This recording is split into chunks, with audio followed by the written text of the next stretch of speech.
اور یہ بغیر کانوں کے عالم ارواح میں سن رہا ہے. یقیناً اس نے دیکھا بھی ہوگا، اور دیکھا جاتا ہے آنکھوں سے، اور آنکھیں کہاں ملی؟ ماں کے رحم میں. بغیر آنکھوں کے یہ وہاں دیکھ بھی رہا ہے. کبھی آپ نے کوئی ایسا انسان دیکھا کان نہ ہوں مگر سنے، زبان نہ ہو مگر بولے، آنکھیں نہ ہوں مگر دیکھے؟ کبھی آپ نے ایسا کوئی انسان دیکھا؟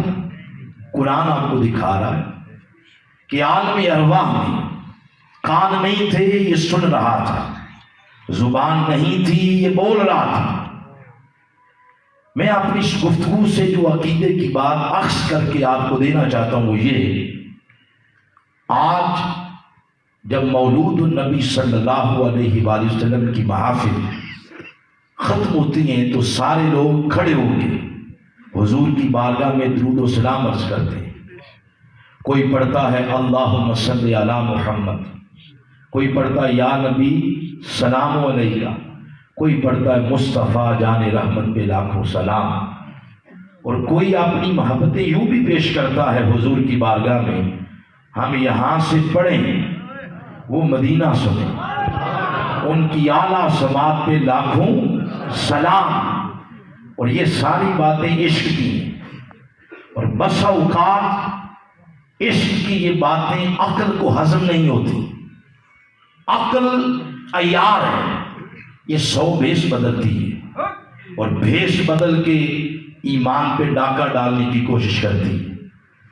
عقل یہ کہتی ہے کہ 1450 سال کا فاصلہ ہے، مکانی فاصلہ ہے، زمانی فاصلہ ہے، پھر زمینی فاصلہ بھی ہے.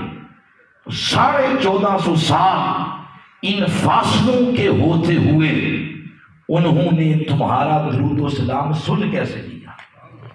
اس کا جواب یہی آیت کریمہ ہے جو سرنامہ کلام کے طور پر تلاوت کی ہے. وہ کیا کہ جب میں اور آپ عالم ارواح میں تھے تو بغیر کانوں کے سن نہیں رہے تھے، بولو، بغیر زبان کے بول نہیں رہے تھے.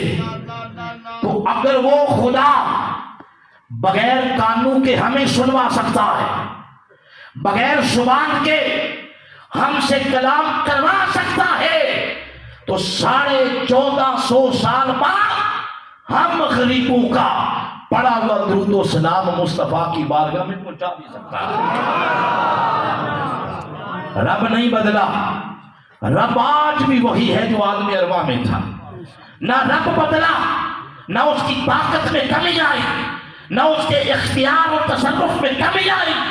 اگر رب آج بھی وہی ہے جو عالم ارواح میں تھا تو عالم ارواح کا رب آج بھی ہم غریبوں کا پڑا ہوا درود و سلام آمنہ کے لال محمد کی بارگاہ میں پہنچا سکتا ہے.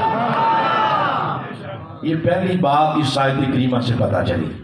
میں صرف نکات ایسے ٹچ کرتا کرتا آگے جاؤں گا، ڈیٹیل کے لیے پھر انشاءاللہ کبھی زندگی رہی تو آپ کو سنائیں گے.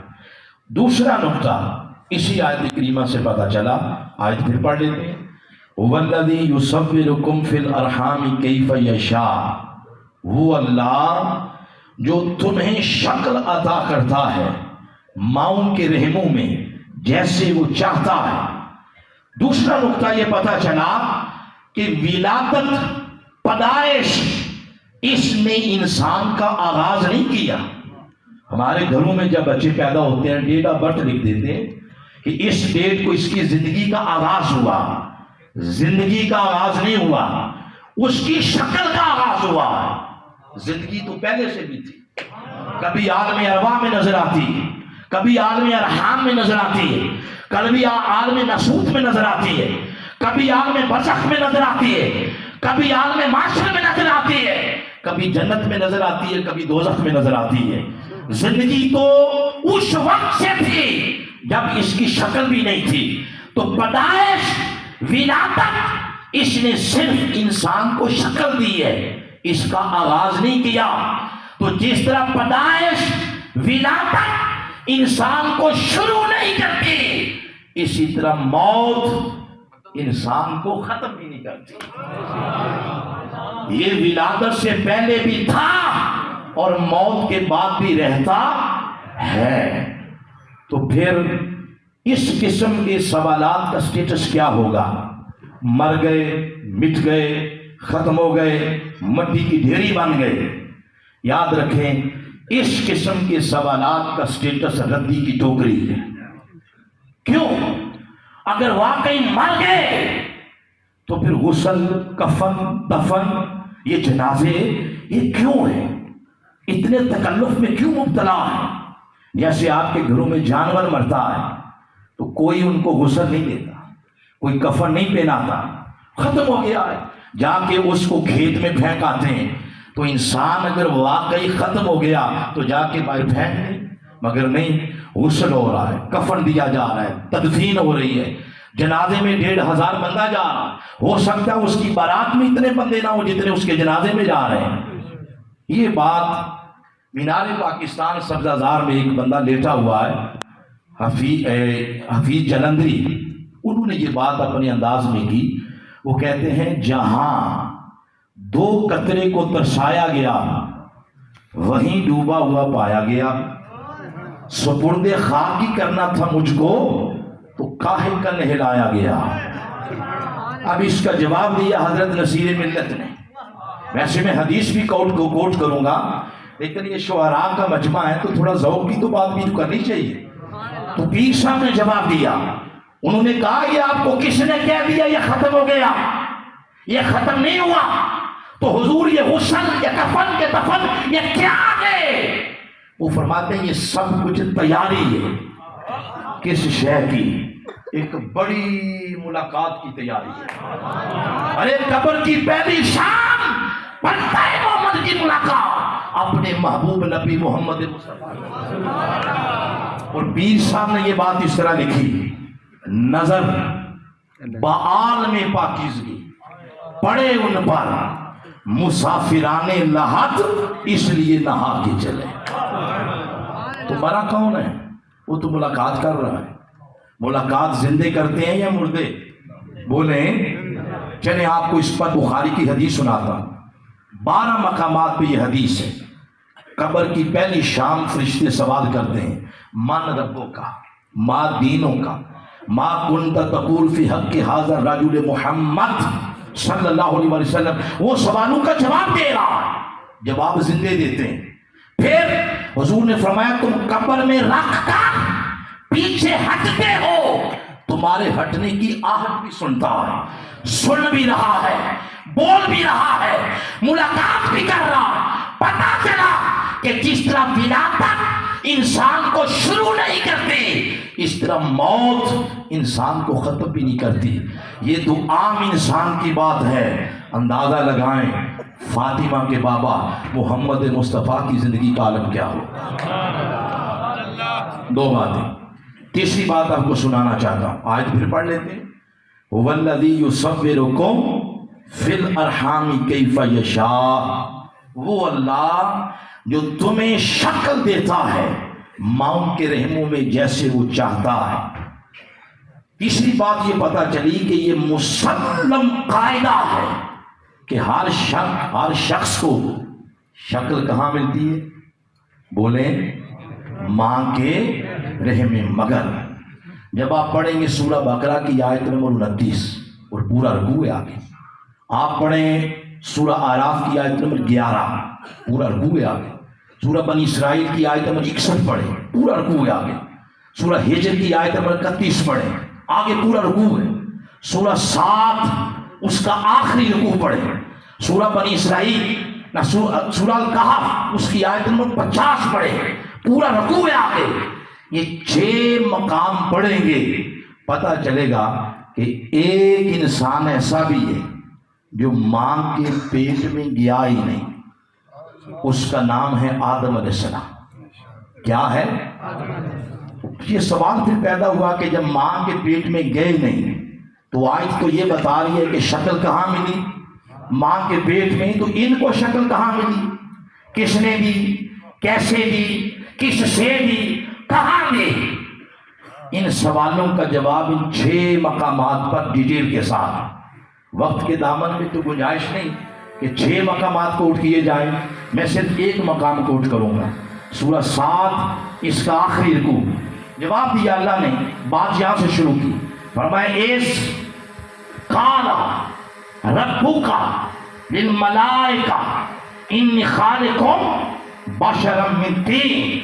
فرمایا میرے حبیب وہ وقت یاد کیجئے جب آپ کے رب نے ملائکہ سے فرمایا کہ میں مٹی سے آدم تخلیق کرنے لگا ہوں۔ تو یہ بات جب اللہ نے شروع کی تو کلمہ عز سے کی۔ اس یہ کلمہ تذکیر ہے، اس کا معنی ہے یاد کرو۔ تو محبوب یاد کروا رہا، اللہ اپنے محبوب کو یاد کروا رہا۔ اور یہ اصول ہے، ہمیشہ یاد بعد میں کروایا جاتا ہے، پہلے پڑھایا جاتا ہے۔ یہاں پڑھانے کی بات ہی نہیں ہو رہی، یہاں بات ہو رہی ہے یاد کروانے کی۔ پتہ چلا کہ پڑھانے کا معاملہ پہلے گزر چکا ہے۔ اس سے پتہ چلا کہ کائنات کی تخلیق ہو یا آدم کی تخلیق، یہ سارا پروسیس مصطفیٰ کی آنکھوں کے سامنے ہوا ہے۔ اس لیے اللہ اپنے محبوب کو یاد کروا رہا۔ میں آپ کے عقیدے کو مضبوط کر رہا ہوں۔ میرے شیخ وقت کے مجدد شیخ الاسلام ڈاکٹر محمد طاہر القادری فرماتے ہیں، اگر آپ نے عقیدے کو قرآن و سنت سے بیان نہ کیا 10-15 سال عقیدے ختم ہو جائیں گے، جو عقیدے ہوا میں لٹک رہے ہیں۔ اس لیے میں چاہتا ہوں ایک ایک چیز پر قرآن کی آیات کوٹ کی جائے۔ بات یہ پتہ چلی کائنات کی تخلیق ہو، زمین، مریخ، نیپچون، مشتری، سارے سیارے، ستارے، سورج، چاند، شرارات نبی، یہ ساری کائنات مصطفیٰ کی آنکھوں کے سامنے بنی ہے۔ اس لیے اللہ اپنے حبیب کو تذکیر کروا رہا ہے۔ اس کے بعد ارشاد فرمایا فَإِذَا سَوَّيْتُهُ، جب میں آدم کو بنا لوں، یعنی آدم بن گئے، اور سویت کا معنی ہے ان کے جسم میں اللہ پاک نے بیلنس قائم کر لیا، یعنی برابر برابر اعضاء بن گئے۔ تو اللہ پاک سے فرشتوں نے للچائی ہوئی نظروں سے عرض کیا، باری تعالیٰ دل کرتا ہے اس کے آگے جھک جائے۔ تو فرمایا ابھی نہیں۔ باری تعالیٰ کیوں؟ سویت تیری کارے کری کا رنگ اس پہ چڑھ گیا ہے، اب اجازت دے۔ فرمایا نہیں فرشتوں ابھی نہیں، ابھی صرف میرا رنگ چڑھا ہے، ابھی میرے یار کا رنگ نہیں چڑھا، ابھی صبر کرو۔ وَنَفَخْتُ فِيهِ مِن رُوحِي، پھر اپنی روح کو فرمایا کہ اس میں داخل ہو جا۔ روح داخل ہو گئی۔ عبداللہ ابن مسعود رضی اللہ تعالی عنہما فرماتے ہیں کچھ ہی دیر بعد روح واپس آ گئی۔ اللہ پاک نے فرمایا روح آدم ابھی تو تیرا واپس آنے کا ٹائم ہی نہیں تھا، اتنی جلدی واپس کیوں آئی ہے؟ تو روح نے عرض کیا باری تعالیٰ تو نے مجھے اس کے من کے اندر بھیجا ہے نا، اس کے اندر سوائے اندھیرے کے کچھ بھی نہیں، پہلے اندر روشنی کا بندوبست تو کر۔ فرمایا روح آدم اب رک، سب سے پہلے اس کے من کا اندھیرا دور کرتے ہیں۔ اللہ پاک نے پھر کیا کیا؟ نور مصطفیٰ امانتاً آدم کی پیشانی میں رکھ دیا۔ سارا قالب آدم نور مصطفیٰ کی وجہ سے جگمگانے لگ گیا۔ میں اب داخل ہو جا۔ داخل ہوئی، فرمایا فَقَعُوا لَهُ سَاجِدِينَ، اب آدم کو سجدہ کرو۔ سارے ملائکہ آدم کو سجدہ کرنے میں جھک گئے، الا ابلیس، سوائے شیطان کے۔ اس نے سجدہ نہیں کیا۔ اس نے کیا کیا؟ استکبارا، وہ تکبر کے ساتھ کھڑا رہا، اس نے سجدہ نہیں کیا۔ اللہ پاک نے پوچھا شیطان بتا ما منعک ان تسجد، جب میں نے تجھے سجدے کا حکم دیا تھا تو تو نے سجدہ کیوں نہیں کیا؟ رب شیطان سے پوچھ رہا ہے۔ اب اس نے وجہ بتائی کہ میں نے سجدہ کیوں نہیں کیا۔ اس نے عرض کیا کہ باری تعالیٰ، یہ توجہ ڈائیورٹ نہ کریں بھائی، سارے توجہ کے ساتھ سماعت کریں، ایکٹیویٹی کم کریں، اسٹیج کی جتنی بھی، قرآن کی بہار چھم چھم برس رہی۔ میں یہ عرض کر رہا ہوں کہ اللہ پاک نے آپ اس سے پوچھا شیطان سے بتا تو نے سجدہ کیوں نہیں کیا؟ اب وہ آگے بتا رہا کہ میں نے سجدہ کیوں نہیں کیا۔ اس نے کہا باری تعالیٰ